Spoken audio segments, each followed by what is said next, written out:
नमस्कार दोस्तों, मैं राजकुमार मौर्य प्रखर इंडिया यूट्यूब मंच पे आपका स्वागत है।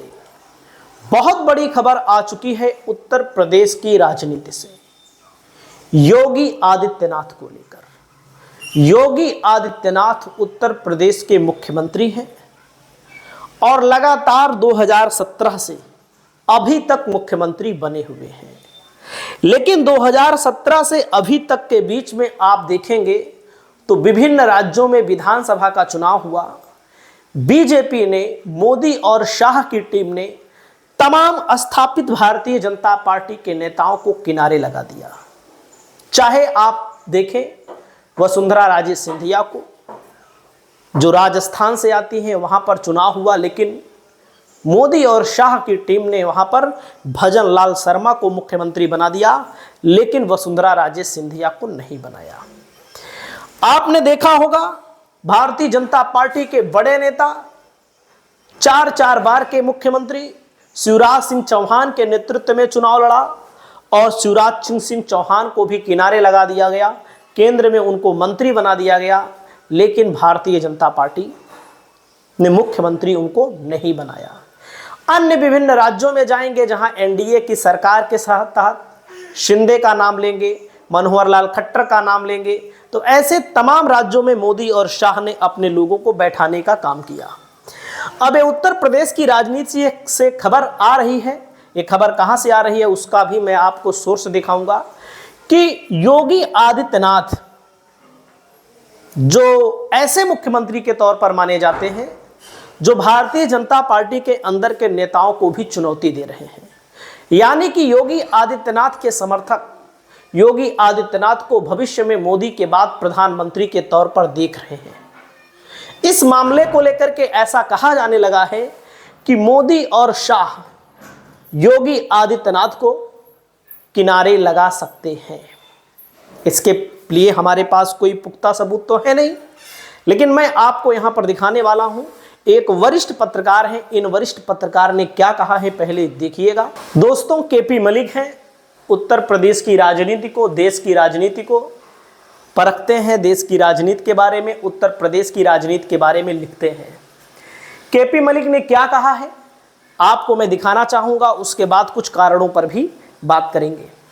देश की सियासत, खासकर भाजपा में आने वाला है भूचाल। क्या बड़ा होने जा रहा है? क्या 30 मार्च को मोदी संघ प्रमुख मोहन भागवत से मिलकर स्वघोषित 75 वर्ष के फार्मूले को निष्प्रभावी करने का पैंतरा चलने वाले हैं? जैसे मोदी जी कहते हैं, मोदी जी का नियम क्या है कि जो 75 साल का हो चुका है बीजेपी के अंदर, उसको मार्गदर्शन मंडल में बैठा दिया जाए। और पिछले समय में आपने देखा होगा लाल कृष्ण आडवाणी को, और ऐसे तमाम नेता हैं भारतीय जनता पार्टी के पुराने, जिनको मार्गदर्शन मंडल में बैठा दिया गया। तो 75 वर्ष वाला जो मामला है, क्या इसको निष्प्रभावी कर दिया जाएगा भारतीय जनता पार्टी के अंदर? आरएसएस और भारतीय जनता पार्टी मिलकर के इसको निष्प्रभावी कर देगी? या क्योंकि संघ प्रमुख भागवत और पीएम मोदी दोनों ही 75वें वर्ष में चल रहे हैं, क्या दोनों एक दूसरे को एक्सटेंशन देने पर काम करेंगे, चर्चा करेंगे? मतलब कि भविष्य में भी जैसे 75 वर्ष का नियम अन्य लोगों के ऊपर लागू होता है, तो क्या मोदी के ऊपर और मोहन भागवत के ऊपर भी लागू होगा? सीएम योगी के सियासी भविष्य पर फैसला हो सकता है यहां पर, क्योंकि यूपी में योगी का उत्तराधिकारी कौन? इन्होंने लिखा है यूपी में क्या योगी आदित्यनाथ को प्रधानमंत्री बना दिया जाएगा 75 साल के, जब मोदी जी हो जा रहे हैं? क्योंकि मोदी के पास बीजेपी में सबसे लोकप्रिय चेहरे के तौर पर योगी हैं। क्या मोदी 75 वर्ष के हो जाएंगे? 75 वर्ष के होने के बाद उनको दिल्ली ले जाया जाएगा, उनको प्रधानमंत्री बनाया जाएगा। देश में मोदी का उत्तराधिकारी कौन होगा? क्या योगी का सफर नई दिल्ली या गोरखपुर तक ही सीमित रहेगा? क्या योगी रक्षा मंत्री और राजनाथ राष्ट्रीय अध्यक्ष बनेंगे? बहरहाल सवाल कई हैं, लेकिन जवाब 30 मार्च को या उसके बाद मिलेगा, क्योंकि यह नए दौर की भाजपा है। यहाँ पार्टी के जिला अध्यक्ष की खबर तक लीक नहीं होती। वह बात अलग है कि सरकारी भर्ती परीक्षा में पर्चे लीक हो जाते हैं। तो इन्होंने कहा है केपी मलिक की बात पर आपको कितना विश्वास है? वैसे भी आप सबको पता है एक सच्चाई है, चाहे केशव प्रसाद मौर्य हो चाहे ब्रजेश पाठक हो, योगी को पसंद नहीं करते हैं, ये सच्चाई है। मजबूरी में केशव प्रसाद मौर्य विधायकी का चुनाव हार गए, डिप्टी सीएम बनाया गया इनको।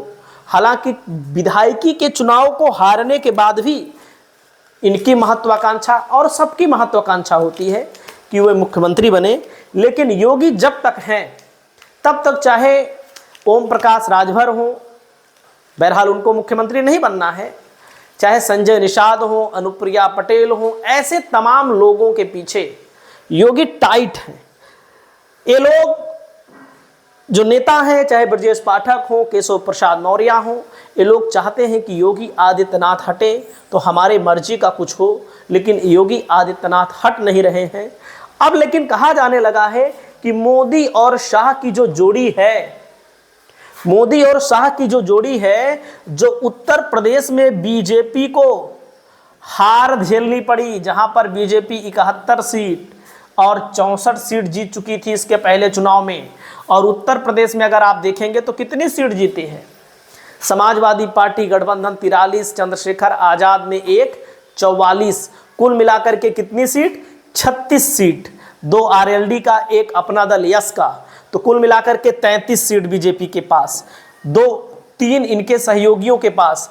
तो आप समझ सकते हैं, ऐसा कहा जा रहा है कि जो ये सीटें कम हुई है उसमें योगी आदित्यनाथ की भूमिका भी लोग बता रहे हैं कि योगी आदित्यनाथ के कारण यह सीटें कम हुई हैं। तो इसका भी हिसाब किताब मोदी और शाह करने वाले हैं। लेकिन दोस्तों, मेरा खुद का जो मानना है, बीजेपी अगर योगी को हटा देती है तो बीजेपी के और बुरे दिन आ जाएंगे। ये सबसे बड़ी सच्चाई है, कोई हमारी बात को स्वीकार करे या ना स्वीकार करे, क्योंकि बीजेपी में योगी ने जब से मुख्यमंत्री पद का भार संभाला है, कई वोटरों को, सवर्ण वोटरों को, कुछ बैकवर्ड वोटरों को, जो हिंदुत्ववादी हैं, कट्टरवादी हैं, उनको एक मुश्त किया है। तो योगी के हटाने से, योगी के ना हटाने से दोनों तरफ से उत्तर प्रदेश में बीजेपी का नुकसान होगा। हालांकि अगर योगी को हटा देंगे तो ज़्यादा नुकसान होगा, नहीं हटाएंगे तो कम नुकसान होगा, क्योंकि कहीं ना कहीं धरातल पर योगी की लोकप्रियता मोदी के बाद बीजेपी में तो है ही। बाकी उत्तर प्रदेश में 2027 में चुनाव होगा। 27 के चुनाव के लिए सभी पार्टियों ने अपनी कमर कस रखी है। आपको क्या लगता है, आप लोग कमेंट करके बताइएगा। नमस्कार।